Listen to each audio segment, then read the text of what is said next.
and has begun creating the cancer microenvironment, a sort of borderland that's hard to cross.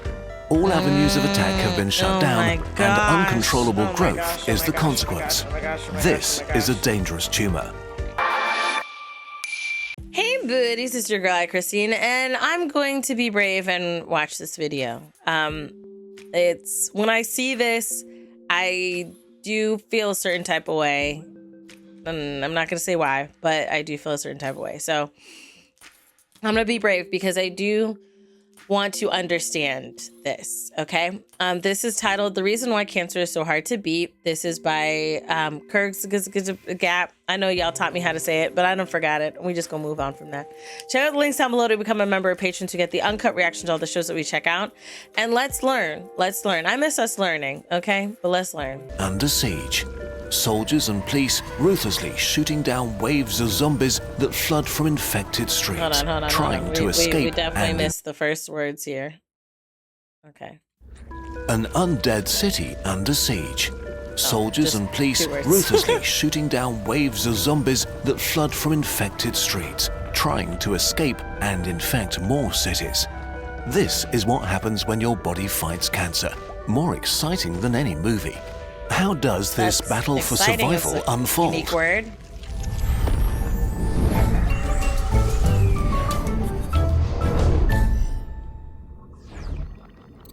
One, the elimination phase.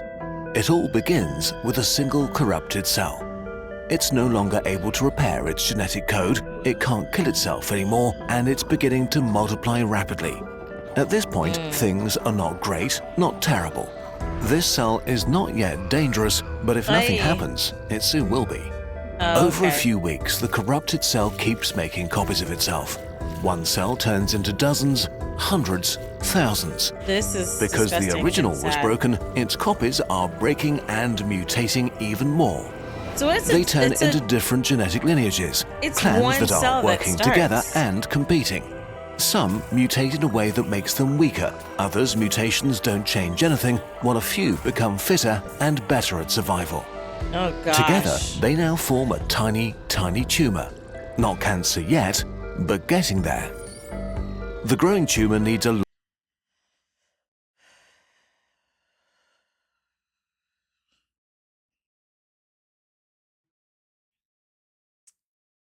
So this is how tumor starts. So it starts off as a cell that is trying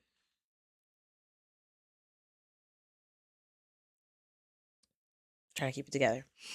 So it starts off as a cell that has like a broken DNA, and then instead of dying, it just copies itself, and then it just keeps learning how to survive, and the copies become better copies, and here we've got a tumor.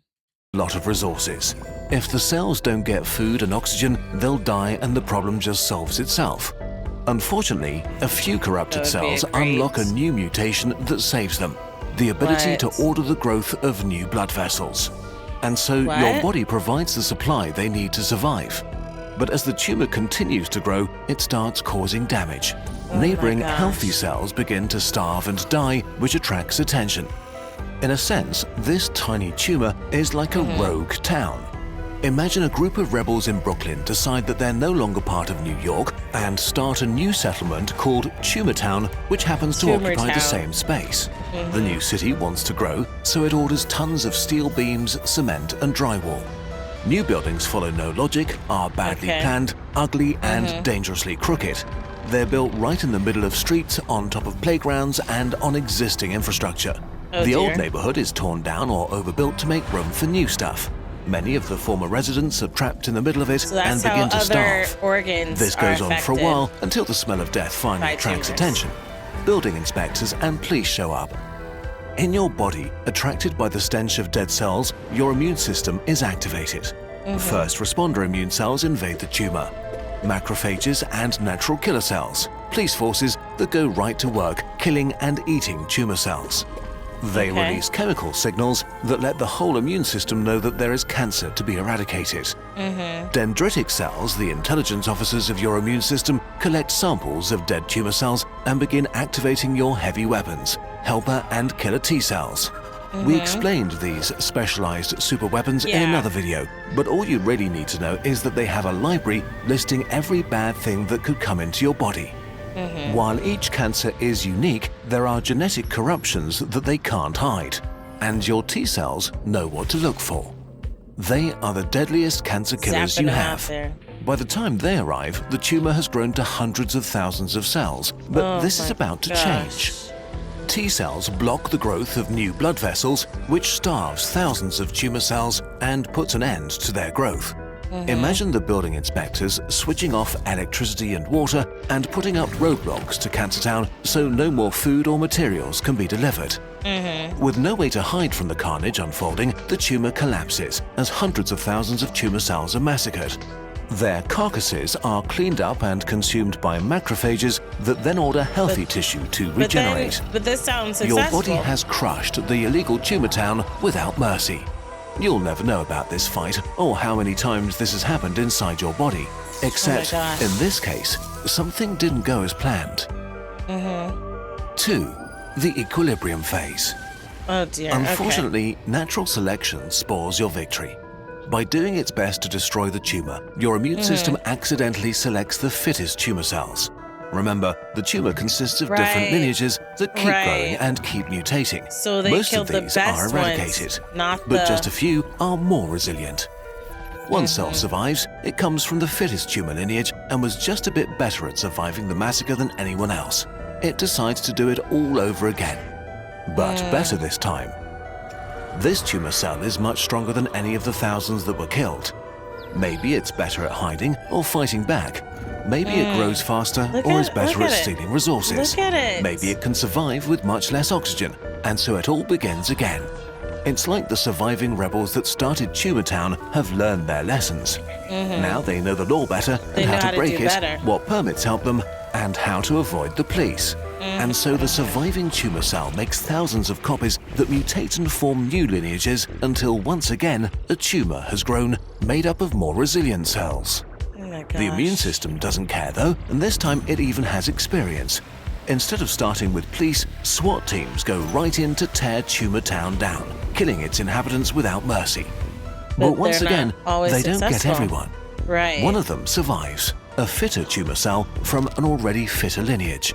This time, it gets a cheap suit and studies the building code, pretending to be a lawyer to start Tumor Town all over again. How to be better, this struggle and it now how to repeats survive. a few times. Each time, the rebels learn a bit more about how to avoid the law. If at any point the immune system gets all of the tumor cells, the story ends. But in this case, it doesn't. Finally, a tumor cell changes in a way that makes it properly dangerous cancer. The type that kills people. How? Immune cells have an off switch that deactivates them before they can attack, which in principle is a good idea. The immune system is extremely dangerous and in many cases it needs to be shut down, like around your central nervous system. But this off switch can be exploited. The mutated tumor cell finds a way to switch the immune system off by targeting inhibitor receptors on anti-cancer cells. Inhibitor receptors stop immune cells from, well, killing. This cell is now the powerful founder of a new lineage of cancer cells and mass produces thousands of new copies that once again change and mutate further, building yet another tumor town. 3. The escape phase. The new cancer cells have become immune to the immune system and everything is different this time.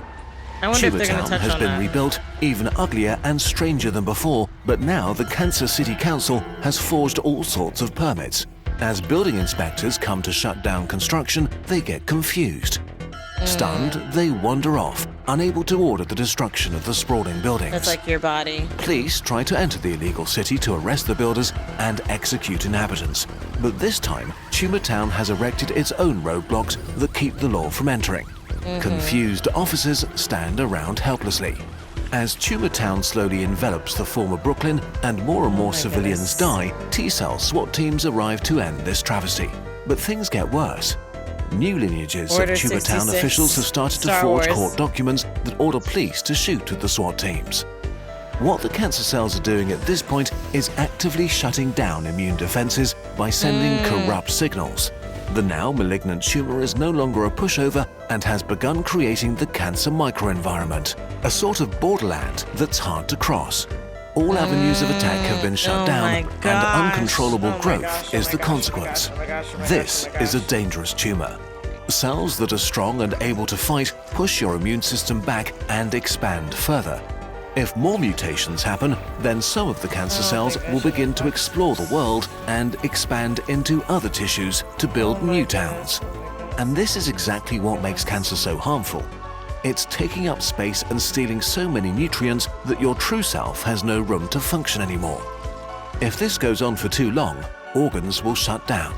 But this tactic is a dead end. The more successful cancer gets, the more damage it does to its world. When the body dies, the cancer dies too. Right. It truly is a game without winners. Except humanity is planning to win this game. Yes, At this very moment, hundreds of thousands of scientists are working on new and better ways of killing cancer to destroy and burn down tumor towns for good. In recent years, immunotherapy has made enormous progress. It's a relatively new therapy in which your own immune cells are modified to kill cancer better than any medicine can do. It's like giving your building inspectors machine guns and flamethrowers. But this is a story for another time. For now, cancer is a battleground. But if human ingenuity is to be trusted, then one day, maybe in the not too distant future, we will eradicate it once and for all. I know that there's like a conspiracy, well, a rumor that there is a cure. There are things out there actually that are already known to cure cancer.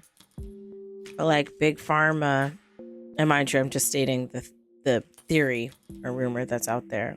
I'm not saying it has grounds. I'm not saying it doesn't have grounds. I'm just letting you know the rumor that I heard that big pharma is blocking the ability, because I mean, it's probably one of the things that gives the medical industry the most money. It's, you know, cancer. Like chemotherapy is extremely expensive, and there are so many people who have cancer or recurrent tumors or things like that.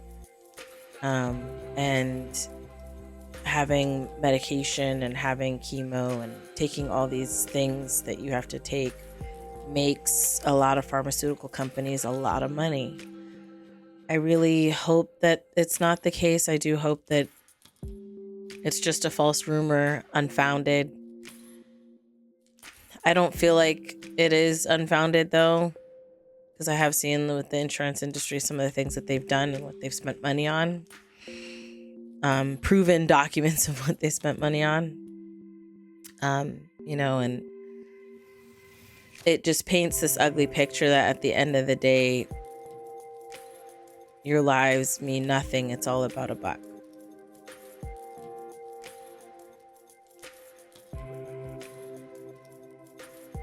What sucks is that those lives are loved ones. They're family members. They're parents. They're children. They're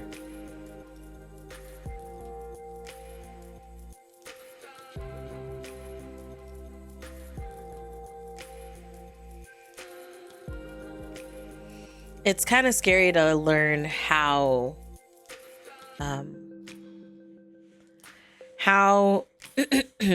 this stuff happens, right?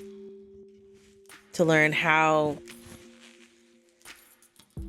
tumors come into the world and how they grow and what happens and all that stuff. It's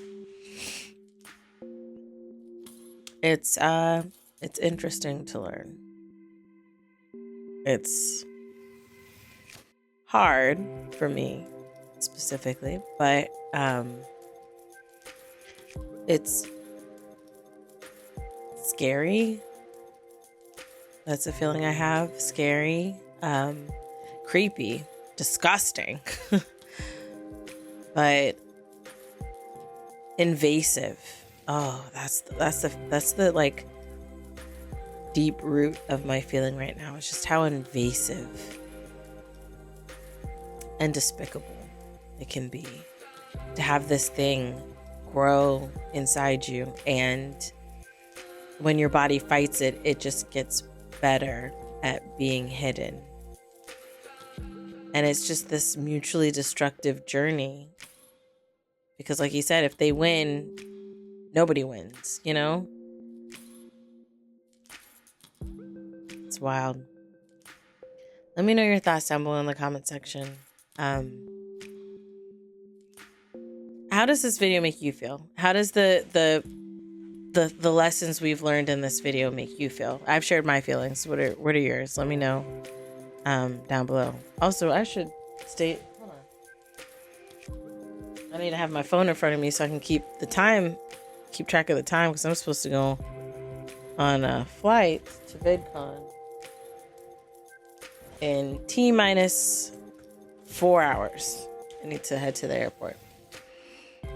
But yeah, let me know your thoughts down below in the comment section. Links down below to become a member or patron to get the uncut reaction to all the shows that we check out. I love you guys as always, and until next time, buddies.